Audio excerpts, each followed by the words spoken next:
इस दुनिया में ना जाने कितनी ही खूबसूरत चीजें मौजूद हैं, पर फिर भी हर कोई चाहता है कि वो अपनी जिंदगी में एक बार ताजमहल का दीदार जरूर करे। इंसान की नजर जैसे ही इस प्यार की निशानी पर पड़ती है, वैसे ही उसे इससे लगाव हो जाता है। दरअसल ये महल मुगल सल्तनत के बादशाह शाहजहां ने अपनी बेगम मुमताज के लिए बनाया था। महज सिर्फ इसे देखने के लिए दुनिया भर से लोग लाखों की तादाद में भारत आते हैं। मौसम चाहे जो हो, दिन हो या रात या बारिश हो रही हो, ताजमहल अपने हर रूप में बहुत खूबसूरत नजर आता है। ताजमहल आगरा में यमुना नदी के किनारे मौजूद है, क्योंकि ये शहर एक जमाने में मुगल सल्तनत की राजधानी हुआ करता था, लेकिन सन 1637 में दिल्ली को राजधानी बना दिया गया।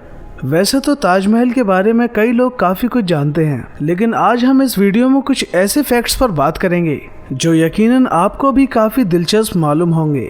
लेकिन उससे पहले अगर आप हमारे चैनल पर पहली बार आए हैं तो हमारे चैनल को सब्सक्राइब जरूर कर लें और साथ ही बेल आइकन दबाना ना भूलें।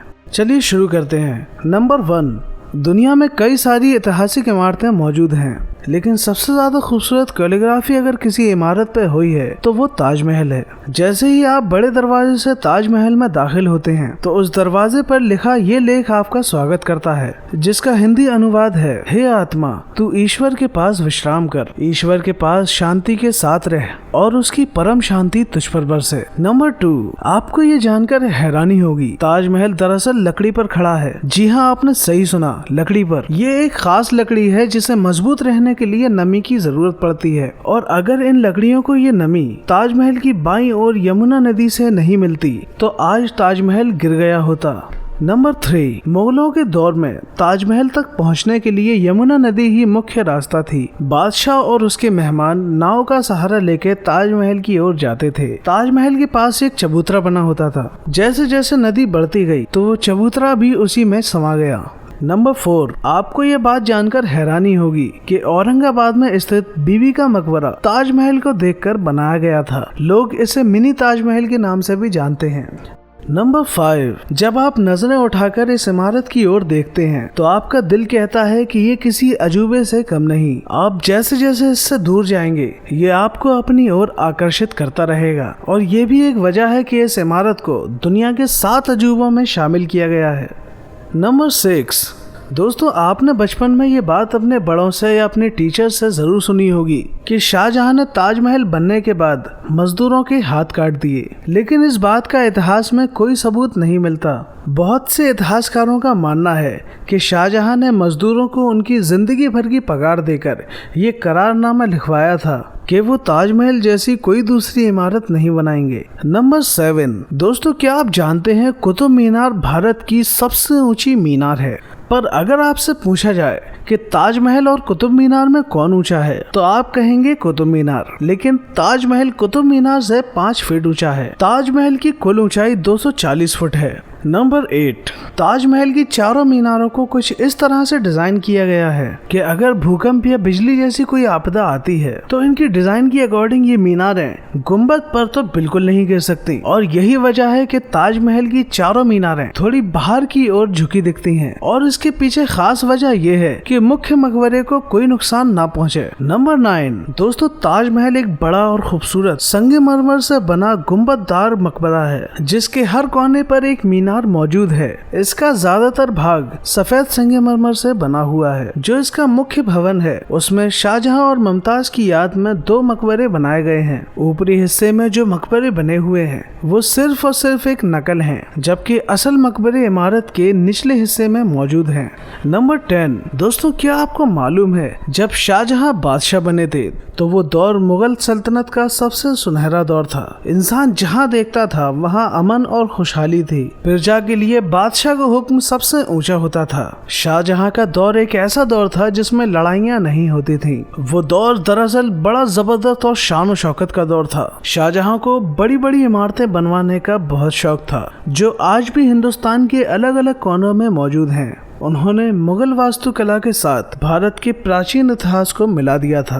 नंबर 11, ताजमहल की नींव बनाते वक्त वहां 50 गहरे गहरे कुएं बनाए गए थे। इस इमारत का पूरा वजन दरअसल इन्हीं कुओं पर टिका हुआ है। ताजमहल के निर्माण के दौरान इन कुओं में आबनूस और महोगनी के लट्ठे डाले गए थे। ये लकड़ी के लट्ठे ताजमहल की नींव को मजबूत बनाते हैं। आबनूस और महोगनी की लकड़ियों में ये खासियत होती है कि इनको जितनी नमी मिलती रहेगी ये उतनी ही फौलादी और मजबूत बनी रहेंगी। इन लकड़ियों को नमी यमुना नदी में बहने वाले पानी से मिलती है। यमुना नदी के पानी का स्तर हर साल घटता जा रहा है और लकड़ियों में नमी की कमी आ गई है और यही वजह है कि सन 2010 में ताजमहल में दरारें देखी गई थी। नंबर 12, ताजमहल के दोनों तरफ लाल पत्थर से बनी 2 इमारतें मौजूद हैं, जिसमें एक मस्जिद और दूसरी सभा हॉल है। ताजमहल के इर्द गिर्द काफी सारे बगीचे भी हैं और एक खूबसूरती से डिजाइन किया गया पूल भी।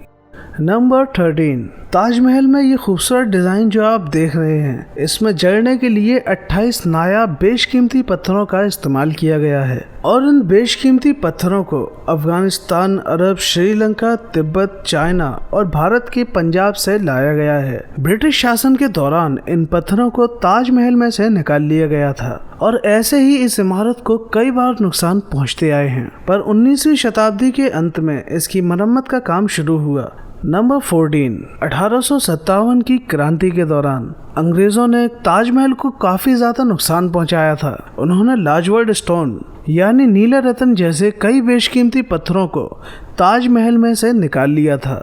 नंबर 15, ताजमहल की मुख्य गुंबद पर जो कलश लगा हुआ है, मुगल काल में ये सोने का हुआ करता था। इसकी लंबाई 30 फुट 6 इंच थी। ये कलश करीब 40,000 तोले सोने से बनाया गया था।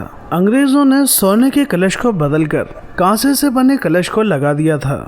नंबर 16, ताजमहल का निर्माण आज से 400 साल पहले सन 1632 में शुरू हुआ था और ये 1652 में बनके तैयार हो गया था। इसको बनाने की जिम्मेदारी 20,000 मजदूरों और कारीगरों ने उठाई थी। वास्तुकला का इससे ज़्यादा खूबसूरत और नायाब नमूना पूरी दुनिया में कहीं नहीं है। ताजमहल के निर्माण के लिए हर चीज़ को हीरे की तरह परख कर चुना गया था। अलग अलग मुल्कों में रहने वाले बेहतरीन और माहिरीन कारीगरों को बुलवाया गया था। ताजमहल की दीवारों पर जो नक्काशी हुई है, इसकी तकनीक इटली के कारीगरों से सीखी गई थी। उज़्बेकिस्तान के बुखारा से संगमरमर को तराशने वाले कारीगर बुलाए गए थे। ईरान से संगमरमर पर कैलीग्राफी करने वाले कारीगरों को बुलाया गया था और संगमरमर को जांचने के लिए बलूचिस्तान के कारीगरों को बुलाया गया। नंबर 17, शाहजहां बादशाह ने अपनी बेगम मुमताज़ महल की याद में इस इमारत को बनवाया था। मुमताज़ का असली नाम अंजुमन बानो बेगम था। शाहजहां ने उन्हें मुमताज़ महल नाम लक़ब के तौर पर दिया था, यानी एक महल का सबसे अनमोल रत्न। महज 38 साल की उम्र में अपनी 14वीं संतान को जन्म देते वक्त मुमताज़ महल की मृत्यु हो गई। उस वक्त वो बुरहानपुर में थीं।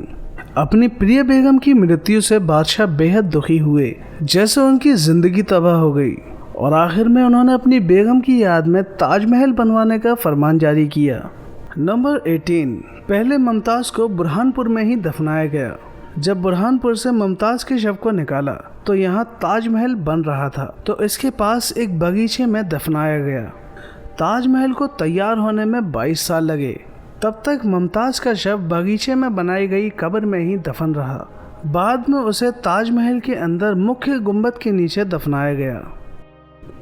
नंबर 19, ताजमहल दुनिया की सबसे ज़्यादा देखी जाने वाली इमारत है। यहाँ दिन में करीब 13,000 और एक साल में तकरीबन 80 लाख पर्यटक इस इमारत को देखने आते हैं, जिसमें तकरीबन 30% लोग विदेशी होते हैं। पिछले 3 सालों में 2019 से 2022 तक ताजमहल की टिकट्स की बिक्री से भारत सरकार ने तकरीबन 132 करोड़ रुपए की कमाई की है। नंबर 20, ताजमहल में मुख्य गुंबद के नीचे शाहजहां और मुमताज़ की कब्रें बनी हुई हैं। शाहजहां और मुमताज़ की असली कब्र ताजमहल के तहखाने में मौजूद हैं। ऊपर जो कब्रें दिखाई जाती हैं वो उन कब्रों की मात्र एक नकल हैं। ताजमहल के मुख्य गुंबद के नीचे मौजूद ये तहखाना पर्यटकों के लिए बंद कर दिया गया है। दोस्तों, अगर आप भी मोहब्बत की एक विश्व प्रसिद्ध इमारत को देखना चाहते हैं तो ताजमहल ज़रूर जाएं और आप में से जिन लोगों ने ताजमहल को देखा है तो अपना पहला एक्सपीरियंस हमें कमेंट बॉक्स में जरूर शेयर करिएगा। वीडियो पसंद आई हो तो इसे लाइक जरूर करिएगा। मिलते हैं आपसे अगली वीडियो में, तब तक आप अपना ख्याल रखिएगा।